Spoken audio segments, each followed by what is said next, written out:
Ma question concerne les collaborateurs indiens. En tant que mission, nous demandons au Seigneur de nous envoyer des collaborateurs indiens qui voudront venir et travailler avec nous sur la base de la foi, comme nous le faisons. D'autres missions ont des aides indiens, mais ils leur payent un salaire. Que dire sur ceux qui travaillent où l'Église n'est pas?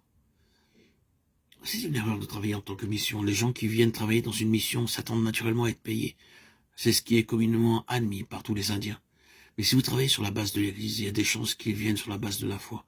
C'est pourquoi nous ne sommes pas partisans des missions, et que nous ne faisons pas non plus d'appel pour les ouvriers.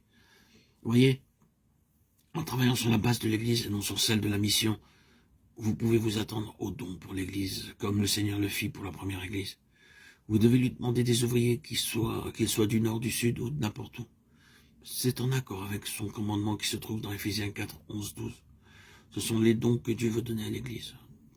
Toute autre manière est une relation sur la base employeur-employé. En supposant que chaque Église soit indépendante l'une de l'autre et ne dépende d'aucune sorte de dénomination, bien que les plus indépendantes des groupes soient unis pour un genre de fédération, quels sont les signes qu'on devra voir pour décider si une Église est une véritable Église ou non? Les signes, c'est difficile à dire. Nous ne pouvons pas nous fier aux choses qui paraissent vraies. En réalité, la seule manière dont une personne peut déterminer le véritable mobile d'un groupe est de vivre avec lui.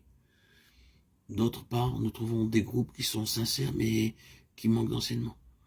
C'est seulement en vivant et en cherchant la communion fraternelle avec eux que nous pouvons savoir s'ils veulent être gouvernés par le Saint-Esprit. C'est une claire raison de travailler. Honore-t-il le Seigneur en se rassemblant pour la fraction du pain et pour la table du Seigneur? Désirent-ils connaître le plan céleste pour qu'il soit appliqué au groupe? Veulent-ils être gouvernés selon leur propre idée doctrinale? S'ils sont sincères en cherchant tout le temps la direction du Seigneur, alors considérez comme l'Église locale, c'est du moins le test que nous appliquons. Puisque vous avez le sentiment que tous les missionnaires devaient être attachés à une Église, quels moyens pratiquer recommandez-vous pour arriver à cela? Oh, je n'ai jamais dit cela. J'ai seulement précisé que ceux qui désirent suivre le plan de Dieu feront ainsi.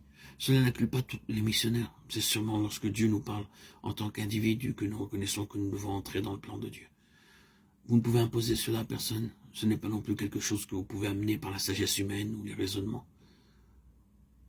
Tandis que vous commencez à travailler ensemble, vous serez convaincu que l'ordre de Dieu, c'est l'Église. Et un tel pas n'est jamais franchi par des conseils, des enseignements. Il doit venir du Seigneur, à l'individu lui-même.